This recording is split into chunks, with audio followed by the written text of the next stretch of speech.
এই গরু ব্যবসায়ীটাকে দেখলে সত্যি খুব মায়া লাগে। এই ভাইটাকে দেখছি না যতক্ষণ খুব অন্তরটায় ব্যথা লাগছে, কিন্তু কিছু করার নেই।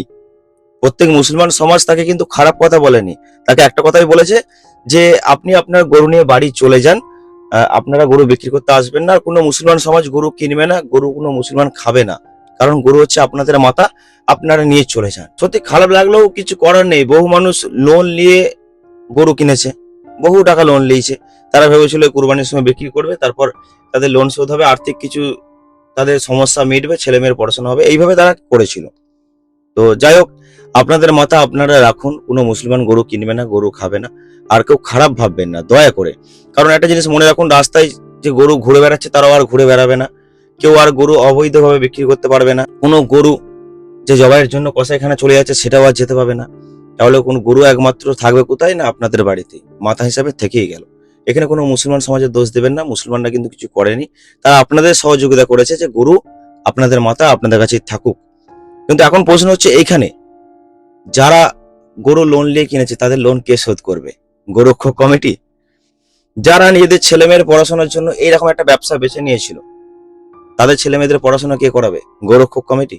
এই প্রশ্নটা কিন্তু থেকে গেল।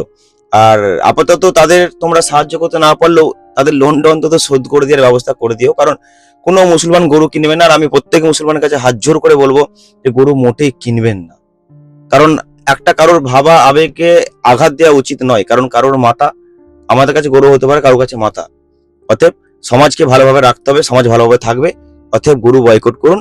আর হ্যাঁ, যারা গোরক্ষক কমিটি, যারা গরুকে বয়কট করার জন্য লাফালাফি করছো না, তারা কিন্তু বাইরে যে এক্সপোর্ট হচ্ছে সেটাকে কিন্তু বন্ধ করার ব্যবস্থা করুন। কিন্তু আপনারা বলবেন না যে ওটা মিথুন। দেখুন, ভারতবর্ষে কাশ্মীরের লোক একটু ফর্সা হয়, দেখতে অন্যরকম হয়। আর আমাদের এইদিকে লোক একটু অন্যরকম, একটু সবসময় আবহাওয়া অন্য কারণের জন্য একটু কালো, কেউ ফর্সা, সাদা সমান নেই। তাই তারা ইন্ডিয়ান আর আমরা ইন্ডিয়ান নয় এমনটা কিন্তু না, আমরা সবাই ভারতীয়।